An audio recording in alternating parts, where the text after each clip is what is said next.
हिंदी के महीने के बारे में आपको पता है न? यह बहुत ही खास समय होता है, विशेषकर सरकारी कार्यालयों के लिए।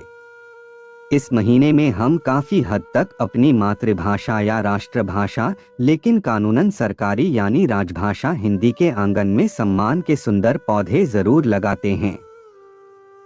हर शहर में मुश्किल है, लेकिन बड़े शहरों में नगर समितियां बनी हैं जो अनेक आयोजन करवाती हैं।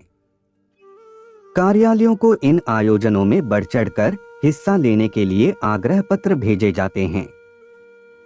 उन्हें प्रेरित किया जाता है कि प्रतियोगिता के जमाने में कुछ नया व दिलचस्प हो ताकि सहभागिता बढ़े और हिंदी फैले, यहाँ वहाँ उगे। आयोजकों द्वारा यह ख्याल जरूर रखा जाता है कि मेजबान और मेहमान जरूर कहें वी एंजॉयड अ लॉट। यह प्रशंसनीय है कि सरकार के आदेशों ने हिंदी का मामला संजीदा बनाया है, इसलिए आयोजन करने ही पड़ते हैं। एक कार्यालय में आयोजन का विषय रहा चित्र देखो कहानी लिखो प्रतियोगिता। बिल्कुल ऐसा लगा जैसे किसी बाल पत्रिका द्वारा नन्हे मुन्नों के लिए प्रतियोगिता हो रही है। शायद कर्मचारियों के हिंदी प्रेम को बुनियादी स्तर पर उगाने के लिए ही यह विषय रखा गया था। प्रतियोगिता सुबह 11 बजे रखी गई थी, लेकिन बेमौसमी बारिश होने लगी। खराब मौसम के कारण प्रतियोगिता देर से शुरू होने की घोषणा हो चुकी थी। छतरी में भीगते बचते मौसम को एंजॉय लॉट करते आयोजन स्थल पर पहुंचे तो पता चला आयोजन स्थल का दरवाजा बंद था। कोई मेजबान या उनका चेला नहीं दिखा।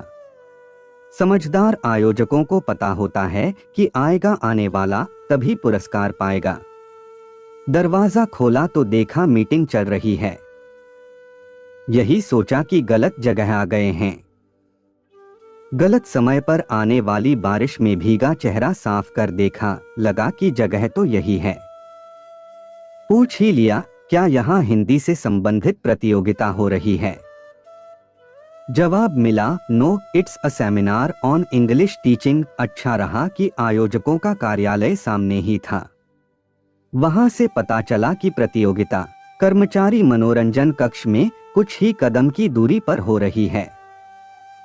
ढूंढते हुए फिर गलत जगह पहुंच गए।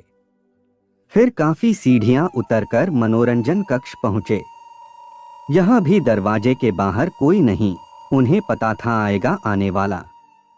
अंदर पहुंचे तो टेबल टेनिस की मेज, कैरम बोर्ड, व्यायाम के उपकरण। आयोजक प्रतिनिधि बोले, वहां अभी सेमिनार चल रहा है, सोचा यहीं निपटा लेते हैं। अपनी हिंदी की प्रतियोगिता खेल ही तो है। प्रतियोगी ज्यादा नहीं थे, टेनिस टेबल के चारों ओर बैठे। कुछ और महाले तलतीफ आए तो छोटा टेबल रखकर एडजस्ट किया गया।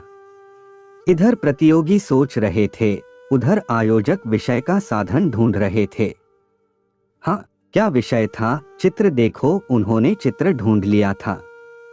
एक पुराने कैलेंडर में छपा दक्षिण भारतीय प्राकृतिक दृश्य। पहले उन्होंने एक एक कर सभी प्रतियोगियों को दिखाया, फिर कहा, ध्यान से देख लीजिए। पूरे कैलेंडर को ही पुराने टेप के एक टुकड़े से चिपकाने लगे, मगर वह चिपकता नजर नहीं आया। एक प्रतियोगी ने सुझाव दिया, चित्र वाला पेज ही चिपकाइए। झट से पेज फाड़कर चिपका दिया। प्रतियोगिता शुरू करने की घोषणा करने के लिए बारिश में भी पहुंचे आयोजक सदस्य ने कहा, इत्मीनान से देखिए और दिमाग से लिखिए। एक प्रतियोगी ने कहा, दिमाग से नहीं, हम तो दिल से लिखेंगे। प्रतियोगिता के बीच में परंपरागत समोसे व गुलाब जामुन परोसे गए। प्रतियोगिता संपन्न हो गई, मगर परिणाम भारतीय कार्य संस्कृति के लाल फीते के नीचे दब गए और घोषित होने बाकी रहे। दोपहर बाद दूसरी प्रतियोगिता निपटानी थी।